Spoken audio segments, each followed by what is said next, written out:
પ્રભુ ઈસુ ખ્રિસ્તના ગૌરવી નામમાં આજની પ્રેમી સલામ. જય મસીહ કી. પ્રભુનો આપણે આભાર માનીએ છીએ. નવું સપ્તાહનો પ્રથમ દિવસ પ્રભુએ આપણા જીવનમાં આપ્યો. પ્રભુને આભાર સુધી કરીએ છીએ. અને બાઇબલમાંથી જુદા વચનો સિંહ સાથે સરખામાં આવેલી વાતો આપણે જોઈએ છીએ. સિંહ એક પરાક્રમી પ્રાણી છે. સિંહ એક વિકરાળ પ્રાણી છે. સિંહ એ આપણને બીવડાવે, બીક લાગે એવું પ્રાણી.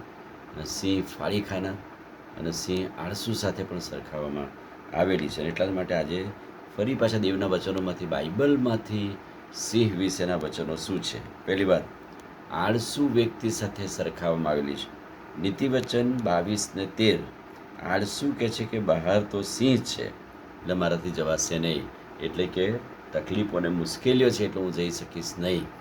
ઘણી બધી વાર સિંહ પણ પોતાની ગુફામાં આળસુ થઈને પડી રહે છે કે મારે બહાર જવું નથી, અને એટલે આળસુ વ્યક્તિ સાથે સરખાવવામાં આવેલું છે. એ કહે છે કે આળસુ કહે છે કે માર્ગમાં સિંહ છે એટલે ગલીઓમાં સિંહ છે. નીતિવચન 26:13. 12 અને 13 અને 26 ને 13 એક જ વાત લખી છે કે આળસુ વ્યક્તિ પોતે જ એવું કહે છે કે માર્ગમાં સિંહ એટલે જોખમો છે એટલે હું બહાર નહીં જઈ શકું, હું સૂઈ રહીશ, આરામ કરીશ. અને એટલે આળસુ વ્યક્તિ સાથે સિંહની સરખામણી કરવામાં આવેલી છે. દૈહિક માણસ કે જે કૃપાને વશ થયો છે તેની સાથે સરખાવતા, ભવિષ્યવાણી સરખાવતા કેવી બાબતો બનશે એ લખવામાં આવેલી છે. યશાયા 16:7. ગાય તથા રીંછ સાથે ચરશે, તેના બચ્ચા તેઓ સાથે સૂશે. સિંહ ઢોરની પેઠે કડબ ખાશે. એટલે કે હવે સિંહને પેલું માંસ મટન જોઈએ નહીં જોઈએ, એ કહે છે કડબ ઘાસચારો ખાશે. અને એ કહે છે કે પેલા દૈહિક માણસ સાથે સરખાવતા વચન કહે છે. એ જ પ્રમાણે યશાયા 65 અને 25 પણ ઉપર મુજબ જ વચનનું વર્ણન કરવામાં આવેલું છે કે સિંહ ઢોરની પેઠે કડબ ખાશે. રાજાના ક્રોધ સાથે સિંહને સરખાવવામાં આવેલો છે. નીતિવચન 19 અને 12મું વચન. રાજાનો ક્રોધ સિંહની ગર્જના જેવો છે. રાજા કે છે જે બોલે, વિકરાળ અવાજ કાઢે, સિંહ પણ એવો જ વિકરાળ અવાજ કાઢીને આખું જંગલ ગજાઈ ઉઠે. પણ તેની રહેમ નજર ઘાસ પરના ઝાકળ જેવી છે, એક પલમાં ઉડી જાય. એટલે એની સરખામણી એ રીતે કરવામાં આવેલી છે.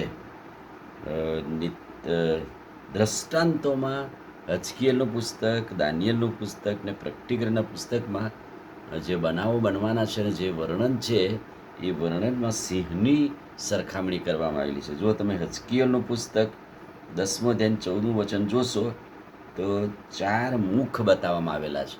અને 4 મુખની 4 દિશા, તો કે જે જમણી તરફનું મુખ એ સિંહ જેવું દેખાય છે. એ જે 4 મુખ 4 દિશાઓ બતાવે છે. અને એ જ પ્રમાણે દાનિયેલનું પુસ્તક 7મો અધ્યાય 4થું વચન 4 મોટા જાનવરની વાત કરેલી છે. અને પહેલું કે છે કે સિંહના જેવું છે. અને પ્રકટીકરણનું પુસ્તક 4થો અધ્યાય 7મું વચન 4 મોટા પ્રાણી, 4 રાજ્યો વિશેની વાત પણ એમાંનું કહે છે કે પહેલું પ્રાણી એ સિંહના જેવું છે.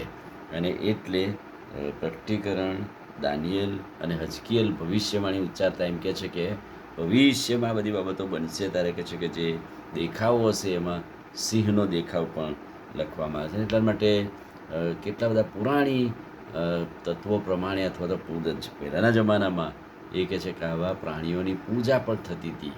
એમની મોટી શક્તિઓ જોઈને દેવ માનતા હતા અને લોકો ઘરમાં એની મૂર્તિઓ રાખતા હતા, એના ચિત્રો રાખતા હતા અને એની આગળ પૂજા પાઠ કરતા હતા.